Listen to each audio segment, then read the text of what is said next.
پہ قاضی فیصل صاحب نے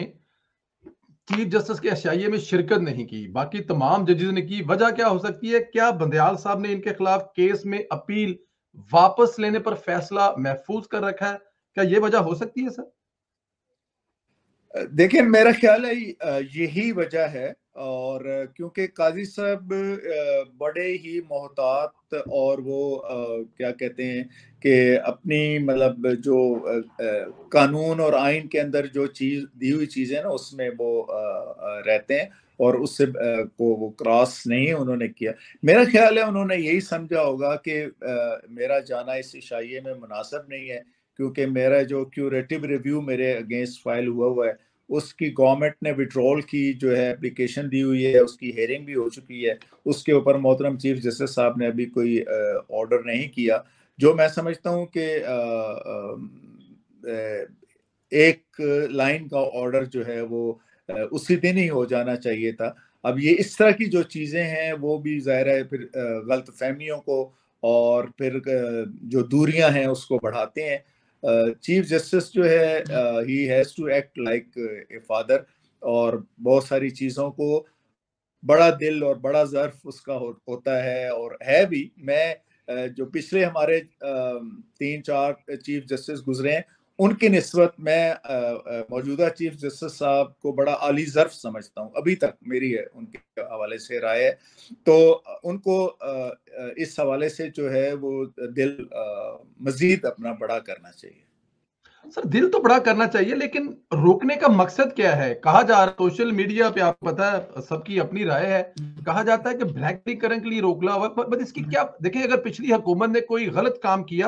اور موجودہ حکومت کل کو جسٹس شوکت عزیز صدیقی صاحب کو جس طرح مطلب کہ اس دور میں فائر کیا گیا، موجودہ حکومت اگر یہ سمجھتی ہے کہ وہ غلط ہوا اور اس شوکت عزیز صدیقی صاحب کو دوبارہ واپس لے کے آئے، تو شوکت عزیز صاحب صدیقی جو اپنے بڑے بیٹھے ہوئے ہیں، سربراہ بیٹھے ہوئے، وہ رستے میں رکاوٹ بن جائے تو یہ مناسب تو نہیں ہوگا نا سر؟ دیکھیں ایک تو ویسے جو مزاجن میں بات کر رہا ہوں، جو موجودہ چیف جسٹس ہے وہ مزاجن روٹین میں بھی نا کوئی بھی آرڈر ہونا تو اس میں وہ تھوڑا ٹائم لیتے ہیں، اس ٹائم کنزیوم کرتے ہیں، یہ ایک نارمل ان کی پریکٹس ہے، صرف اس کیس کے حوالے سے نہیں ہے۔ لیکن یہ کیس کوئی اتنا بڑا نہیں ہے کہ جس کے اوپر کوئی بڑی ڈیٹیلڈ ججمنٹ چاہیے ہو۔ اس پہ تو سمپل ایک سینٹینس کا ہے جی کہ learned attorney general seeks permission to withdraw this curative review allowed dismiss has withdrawn، بس یہ اس پہ آرڈر ہونا ہے میرے عقل اور سمجھ کے مطابق۔ اب اتنا جو آرڈر ہے وہ بھی اگر نہیں ہوگا تو ظاہر ہے جس طرح بھی آپ سوال اٹھا رہے ہیں، باقی بھی ظاہر ہے لوگ سوال اٹھاتے ہیں کہ شاید اس میں کوئی موٹیو ہے پیچھے، اور یا اس کو کسی ٹول کے طور پر استعمال کیا جانا ہے، اس طرح کی بات ظاہر ہے کرتے ہیں۔ اور آپ یہ اب ایسا دور ہے کہ اویئرنیس کا، انفارمیشن کا، جو آپ کسی کو روک نہیں سکتے بات کرتے ہوئے۔ بالکل ٹھیک کہہ رہے ہیں سر۔ اچھا سر، سابق چیف جسٹس ثاقب نثار صاحب آج کل کافی، شاید مناسب نہیں ہو لفظ یوز کرنا، کافی خوار ہو رہے ہیں۔ ان کا بیٹا باپ کے کہنے پر پی ٹی آئی کی ٹکٹیں بیچ کر مال کما رہا ہے، آڈیو آپ نے بھی سنی ہوگی، اس میں تو صاف لگ رہا ہے، تو اس پر کیا فرمائیں گے سر آپ؟ دیکھیں اس پہ میں نے کیا فرمانا ہے،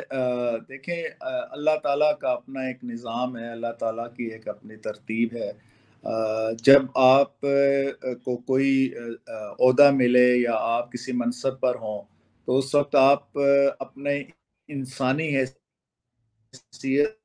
سے نکل کر کچھ فرعون بننے کی کوشش کریں یا کچھ ناخدا بننے کی کوشش کریں تو ظاہر ہے جو کبر میں کے زمرے میں آتی ہے بات، غرور، گھمنڈ، تکبر کے زمرے میں آتی ہے، یہ چیز تو اللہ کو بڑی سخت ناپسند ہے، اور کبر صرف اللہ تعالیٰ کی چادر ہے، اس پر جس نے بھی ہاتھ ڈالا وہ ذلیل اور خوار ہے ہوا۔ کہ ثاقب نثار صاحب کے خلاف کاروائی ہونی چاہیے، انہوں نے بہت ظلم کیے ہیں، ظاہر ہے جس میں آپ بھی ایک آپ کے ساتھ جو زیادتی ظلم ہوئی وہ بھی ایک حصہ ہے۔ سر کاروائی اگر دیکھا جائے تو نواز شریف صاحب تو اس پارٹی کے قائد ہیں جن کے بھی حکومت ہے، تو کیا ثاقب نثار صاحب کو اتنی بڑی طاقت ہے کہ ان کے خلاف کاروائی ہو نہیں سکتی؟ دیکھیں جی، صرف ثاقب نثار صاحب کے خلاف نہیں، جو ان کے ساتھی ججز تھے جو اس وقت جنرل قمر جاوید باجوہ اور فیض حمید کے ساتھ اینڈز ان گلوز تھے، یا جو بھی اس کو سوری میں وہ بھول گیا، جو بھی اس میں شامل تھے ساری، ان سب کے خلاف کارروائی ہونی چاہیے۔ میں نے تو پہلے بھی سپریم کورٹ کو بھی یہ ریکویسٹ کی تھی جی کہ آپ ان کو طلب کریں، اور میں نے جو باتیں کی ہیں اس کے اوپر آپ جوڈیشل کمیشن پہ بنائیں، اور اگر میری باتیں غلط ہیں تو مجھے آپ بے شک ڈی چوک میں پھانسی دے دیں، لیکن اگر میری باتیں سچ ہیں تو پھر مجھے صرف یہ بتائیں آپ ان کے خلاف کیا کریں گے۔ میں نے کل بھی ندیم ملک صاحب کے پروگرام میں یہ کہا کہ جی پارلیمان کمیشن بنائے، اور پارلیمان کے بنائے ہوئے کمیشن کے سامنے میں پیش ہو کر جو میں نے باتیں اس وقت کی تھی 21 جولائی 2018 کو، اور جو بعد میں نے سپریم جوڈیشل کونسل اور سپریم کورٹ میں لکھ کر دی، میں وہ باتیں آن اوتھ کرنے کے لیے تیار ہوں۔ اب یہ دیکھیں نا، پارلیمان اپنے انڈیپینڈنس کی بات تو وہ کر رہی ہے، تو اب پارلیمان کو ایک کمیشن بنانا چاہیے ان چیزوں کے حوالے سے۔ بالکل ٹھیک۔ وہ اب چاہے اس میں ثاقب نثار صاحب آتے ہوں، آصف سعید کھوسہ صاحب آتے ہوں، قمر جاوید باجوہ صاحب آتے ہوں، فیض حمید صاحب آتے ہوں، کوئی اور آتا ہو، جب ایک چیز اسٹیبلش ہو چکی ہے اور جس کے اوپر اب جو ملزمان ہیں وہ سارے کے سارے ملزمان جو ہے وہ کنفیشنل سٹیٹمنٹ دے چکے ہیں مختلف پیرائے میں مختلف طریقے سے، تو اب میں ایک پاکستانی کی حیثیت سے جس نے اپنے کیریئر کو ایٹ سٹیک لگایا، اپنی لائف کو ایٹ سٹیک لایا، اپنی فیملی کی لائف کو ایٹ سٹیک لگایا، میں پچھلے 4.5 سال سے ایک قسم کا بے روزگاری کی زندگی گزار رہا ہوں، تو وہ اس لیے تو نہیں تھا کہ میں نے کوئی پوائنٹ سکورنگ کرنی تھی، اس کا پرپز یہی تھا کہ میرے ملک میں جو ہے آئین کی بالادستی ہو، جو آئین کو توڑنے والے ہیں، آئین کو توڑنا صرف یہ نہیں ہے کہ آپ مارشل لا لگا دیں، آئین کو مختلف طریقے سے ایبروگیٹ کیا جاتا ہے، سبورٹ کیا جاتا ہے، یا اس کو جس کو ہم کہتے ہیں توڑا جاتا ہے، تو اس پہ ہونا چاہیے کاروائی۔ یہ تو کوئی طریقہ نہیں ہے کہ آپ کسی کو وہ شریک جرم رہے اور اس کے بعد ریٹائرمنٹ لے لے، سارے بینیفٹس لے لے، اور اس کے بعد وہ کہے کہ ہاں جی اس وقت میں نے یہ غلطی کی، یا مجھے یہ نہیں کرنا چاہیے تھا۔ اس طرح کے لوگوں کو تو ویسے ہی جو ہے وہ سیٹ وقار صاحب علی ججمنٹ کے اوپر ریلائی کرتے ہوئے ڈیل کرنا چاہیے۔ وہ بہت بڑی بات ہے، لیکن میرا پوری قوم کو بھی قبول ہوگا سر، کیونکہ آپ نے کہا کہ آپ وہاں پر موجود تھے، لیکن سر بتائیے کہ آپ پارلیمنٹ کے بنائے ہوئے قانون کو سپریم کورٹ یوں بلڈوز کر سکتی ہے، اور آپ 8 رکنی بینچ کے مائنڈ کو کیسے دیکھتے ہیں، کیا کرنے جا رہے ہیں؟ یہ تو آپ کی رائے ہے نا کہ کوئی حل نکالنا چاہیے، لیکن کیا لگتا ہے اس 8 رکنی بینچ کے مائنڈ کو دیکھ کر سر؟ دیکھیں، ایک تو چیز یہ ذہن میں رکھیں کہ سپریم کورٹ کے پاس کسی بھی قانون کو جو ہے وہ سٹرائک ڈاؤن کرنے کا یا اس کو الٹرا وائرس قرار دینے کا اختیار موجود ہے، اور آرٹیکل 8 جو ہے کانسٹیٹیوشن کا وہ یہ کہتا ہے کہ اگر کوئی بھی قانون جو ہے وہ بنیادی حقوق کے خلاف بنے گا تو وہ قانون جو ہے وہ وائڈ ہوگا۔ اب میں ایک لا کے شعبے سے متعلق ہونے کی حیثیت سے میں یہ سمجھتا ہوں کہ یہ کیس بہرحال ایسا ضرور ہے جس کے اوپر سپریم کورٹ کی ایک ججمنٹ آنی چاہیے، کیونکہ آرٹیکل 191 آف دا کانسٹیٹیوشن جو ہے وہ سپریم کورٹ کو اپنا پروسیجر بنانے کا اور اڈاپٹ کرنے کا کوئی امپاورمنٹ کرتا ہے، اور وہ سبسٹینٹیو آرٹیکل ہے، اور اسی طرح ظاہر ہے پھر اس کی موجودگی میں یہ قانون سازی انڈیپینڈنٹ ہو سکتی ہے یا نہیں ہو سکتی، یا کنکرنٹ جو ہماری لیجسلیٹو لسٹ ہے اس میں سے کسی آئٹم کو بنیاد بنا کر کوئی قانون سازی ہو سکتی، یہ بہرحال ڈیسیژن اور اس کی انٹرپریٹیشن سپریم کورٹ نے ہی کرنا ہے۔ اسی لیے میں نے یہ کہا کہ یہ اتنا اہم میٹر ہے، اس میں انڈیپینڈنس آف جوڈیشری کا معاملہ ہے، اس میں پارلیمنٹ کی جو امپاورمنٹ ہے قانون سازی کی اس کا سوال ہے، تو یہ اتنا ڈیلیکیٹ اور اتنا امپورٹنٹ کویسچن ہے جس کو بہرحال پوری سپریم کورٹ کو ہی آنسر کرنا چاہیے۔ ٹھیک سر، آپ کو آواز آ رہی میری سر؟ جی جی آ رہی ہے جی. اچھا سر، اس کیس میں حکومت پر توہین عدالت بھی لگ سکتی ہے کیونکہ 8 رکنی بینچ نے نوٹیفکیشن جاری کرنے سے روکا تھا سر. دیکھیں ظاہر ہے اگر ایک وائلیشن ہے، ڈس اوبیڈینس ہم اس کو اپنی زبان میں کہتے ہیں، کہ اگر کسی کورٹ کے آرڈر کی ڈس اوبیڈینس ہوتی ہے تو اس پر کورٹ کے پاس اختیار تو ہے کہ وہ کنٹیمپٹ کی پروسیڈنگز انیشیٹ کرے.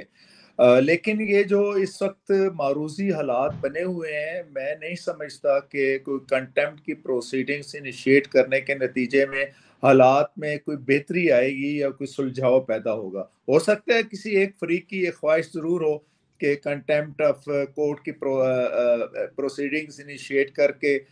کسی اور وزیر اعظم کو یا کسی اور وزیر خزانہ کو یا کسی اور تیسرے فرد کو گھر بھیج دیا جائے، لیکن یہ مسئلے کا حل نہیں ہے. مسئلے کا حل یہی ہے کہ پوری سپریم کورٹ بیٹھے اور تمام ججز جو ہیں وہ اس میں بیٹھیں، اور میری دانش میں تو 15 کے 15 ججز کو بیٹھ کر اس کو ڈیسائیڈ کرنا چاہیے. اس کا دیکھیں پورا فیوچر جو ایک کورس ہے ہماری جوڈیشل پروسیڈنگز کا،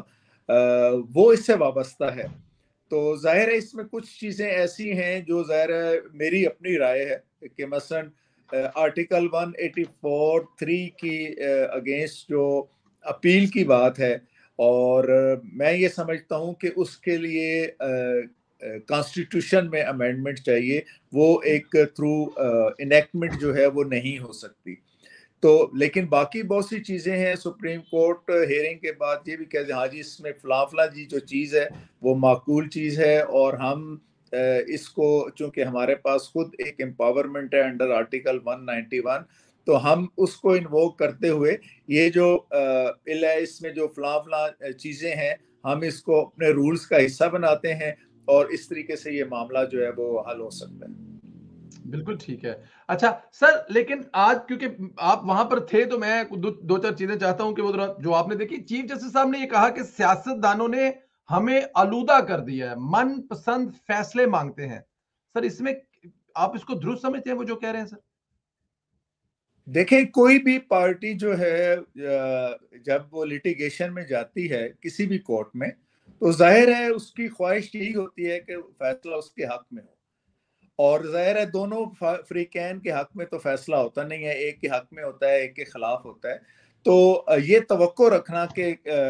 فیصلہ کسی فریق کے حق میں ہو تو اس میں تو کوئی قباحت نہیں ہے. لیکن اگر آپ تمام تر جو انصاف کرنے کے تقاضے ہیں اور جو قانون کی ریکوائرمنٹ ہے اس کو پورا کر کے اگر آپ کوئی فیصلہ کرتے ہیں تو پھر بھلے کوئی ناراض ہو بھلے کوئی